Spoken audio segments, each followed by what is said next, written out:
जानकारी आगजनी और तोड़फोड़ के बाद एक्शन।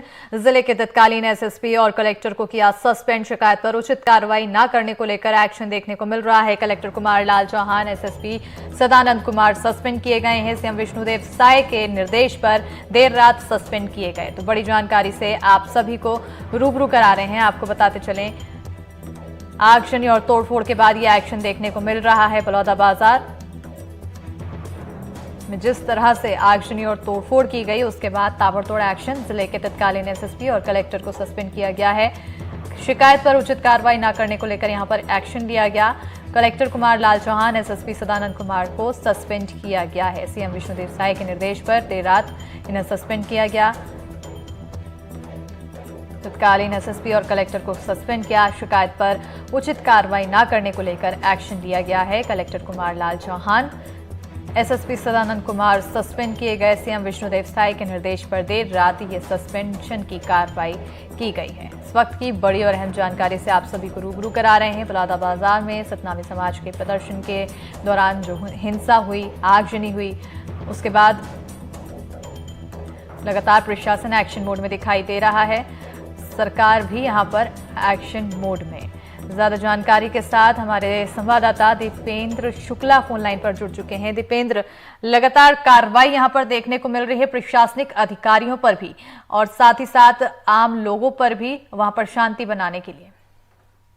जी, अभी बीती रात जो आदेश राज्य शासन की तरफ से जारी किया गया है, उसके मुताबिक जो कलेक्टर के चौहान थे उनको निलंबित कर दिया गया है।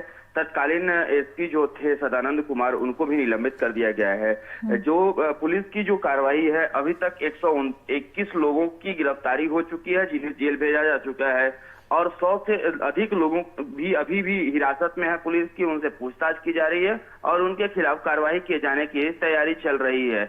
अभी तक जो निकल करके बात आई है, उसके मुताबिक न्यायिक जांच आयोग गठित कर दी गई है। हाईकोर्ट के जो रिटायर्ड जस्टिस हैं सीबी वाजपेयी, उनके नेतृत्व में एक सदस्यीय न्यायिक जांच आयोग का गठन किया गया है।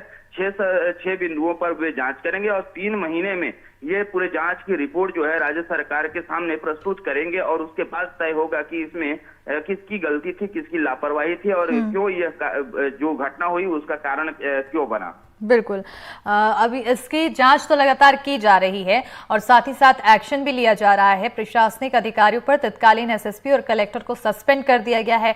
अब जो नए तत्कालीन एसएसपी के अलावा जो नए एसएसपी आएंगे और साथ ही साथ कलेक्टर, अब क्या कुछ कार्रवाई में तेजी देखने को मिल रही है इनके?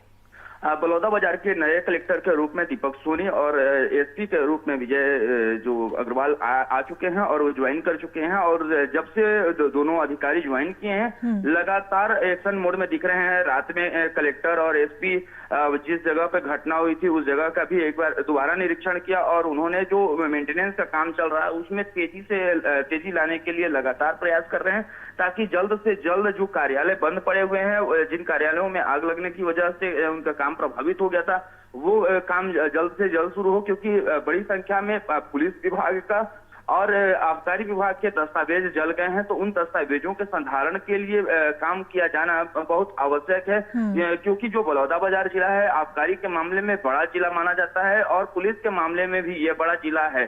तो ऐसे में दोनों जो विभाग है वो महत्वपूर्ण विभाग के दस्तावेज जल गए हैं, तो उनके संधारण के लिए बहुत ज्यादा समय लगना है। इसके लिए कलेक्टर और एसपी फिक्रमंद दिख रहे हैं और वो लगातार जो पीडब्ल्यूडी के अधिकारी जो काम करा रहे हैं उनको लेकर के उनके ऊपर दबाव बनाए हुए हैं कि जल्द से जल्द काम करें।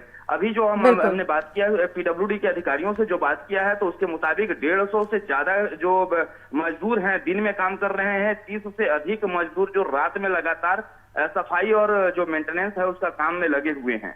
बिल्कुल, बहुत शुक्रिया दीपेंद्र तमाम जानकारी देने के लिए। तो अब लगातार कार्रवाई की प्रक्रिया यहां पर जारी और साथ ही साथ पूरे मामले में फिलहाल शांति बनाए रखने की अपील भी लोगों से बार बार कही जा रही है। तो बलौदाबाजार में सतनामी समाज के प्रदर्शन के दौरान हुई हिंसा और आगजनी के बाद नए कलेक्टर दीपक सोनी जिले की कमान संभालते ही एक्टिव नजर आ रहे हैं। दीपक सोनी ने कलेक्ट्रेट में मरम्मत में तेजी लाने के निर्देश दिए, जिसके बाद से संयुक्त कार्यालय बिल्डिंग में मरम्मत का काम दिन रात चल रहा है। लोक निर्माण विभाग सिविल वर्क ने इस आगजनी से 1 करोड़ 40 लाख से अधिक के सिविल नुकसान का आंकलन किया, जबकि इलेक्ट्रॉनिक और मेंटेनेंस विभाग का सर्वे अभी तक चल रहा है। हमारे सहयोगी दीपेंद्र शुक्ला ने मौके का जायजा लिया है। मरम्मत के ऊपर 3.50 से 4 करोड़ रुपए खर्च होने का अनुमान लगाया जा रहा है, यानी कि 3.5 से 4 करोड़ रुपए तक का खर्च है। और वही बताते चले कि मरम्मत कार्य सुचारू रूप से चल रहा है या नहीं, इसे जांचने के बाद कलेक्टर दीपक सोनी ने रात में औचक निरीक्षण तक किया है। घटनास्थल पहुंचकर एनडीटीवी की टीम ने मरम्मत कार्य को देखा, पीडब्ल्यूडी के अधिकारी से बातचीत की। देखिए हमारे सहयोगी दीपेंद्र शुक्ला के साथ पूरी रिपोर्ट। बलौदाबाजार में हिंसक झड़प और आगजनी के बाद बलौदाबाजार जो कलेक्ट्रेट है, जो एसपी कार्यालय है, जहां पर आगजनी की घटना हुई थी, उस जगह को सुधारने के लिए लगातार काम चल रहा है। आपको दिखलाना चाहेंगे कि किस तरह से मजदूर लगातार दिन रात काम कर रहे हैं। जो नवनियुक्त कलेक्टर हैं दीपक सोनी, वो भी रात में 12 बजे आकर के काम की जांच कर रहे हैं और देख रहे हैं कि कितनी तेजी है काम में। इसके अलावे जो अधिकारी काम करा रहे हैं उनसे भी लगातार वे अपडेट ले रहे हैं। आप देख सकते हैं कि मजदूर अभी भी लगे हुए हैं, रात का समय है और ये दिन रात यहाँ पर काम चल रहा है। और देख सकते हैं कि जो मजदूर के आगे में जो दिख रहा है बिल्डिंग पूरा काला हुआ है, जलने की वजह से, आग की वजह से ये पूरी घटना हुई थी। और यहाँ पर आपको बता दें कि सतनामी समाज के द्वारा 10 जून को जो प्रदर्शन किया गया और उसमें उपद्रवियों ने जो यहाँ पर आए और उन्होंने उत्पात मचाया था। उसके बाद ये सब तोड़फोड़ हुई थी और यहाँ पर आगजनी की घटना हुई थी, सैकड़ों गाड़ियां जलाई गई थी। हमारे साथ इस वक्त मौजूद है पीडब्ल्यूडी विभाग से एसडीओ हैं और उन्होंने इस जो पूरा काम चल रहा है उसकी देखरेख कर रहे हैं। उनसे बात करेंगे। सर, कितनी तेजी है काम में? बहुत तेजी से काम कर रहे हैं हम। अपन भाड़ा बना के पूरा कांच वाच तोड़ने का काम कर रहे हैं। उधर पूरी तरफ चारों तरफ ही अपना पूरा काम लगा हुआ है। सभी पुताई काम अलग चल रहा है और रिपेयर का काम अलग चल रहा है और जल्दी जल्दी हम सोच रहे हैं कि इस काम को पूरा कर लेंगे। 24 घंटे काम कर रहे हैं, ऐसी जानकारी है कि क्या वजह? 12 बजे रात तक काम करते हैं। 24 घंटा तो नहीं हो पाता। बीती रात कलेक्टर खुद 12 बजे आकर के जांच किए थे। तब तक काम चालू था उस समय। देखिए उस समय भी काम जारी था। काम चल रहा था। और कितने श्रमिक लगाए गए हैं इस काम में? अभी दिन में तो 100-150 के आसपास लगे हुए हैं और रात में थोड़े से कम हो जाते हैं, 20-25 लगे रहते हैं। अच्छा। और शाम के टाइम में पुताई वगैरह का काम और दिन में तोड़फोड़ की काम भी चलता है, दोनों काम चलता है। तो देख रहे हैं कि जो पीडब्ल्यूडी के अधिकारी हैं उनका कहना है कि दिन में 150 से तक कर्मचारी लगाए गए हैं और रात में 20 से 25 लगातार पुताई का काम कर रहे हैं। मेंटेनेंस का काम लगातार जारी है। तो ऐसे में समझ सकते हैं कि बलौदाबाजार को कितना बड़ा नुकसान हुआ है इस घटना से और सुधार कार्य करने में कितना ज्यादा समय लग रहा है। उत्पातियों ने तो कुछ समय में उत्पात मचा दिया, लेकिन अब सुधारने में जो समय लग रहा है वो है एक निश्चित ही तकलीफ देह है और समय लोगों का खराब हो रहा है। और ये जितना जल्दी काम शुरू होगा उससे जनहित के कार्य भी उतनी जल्दी शुरू हो पाएगा।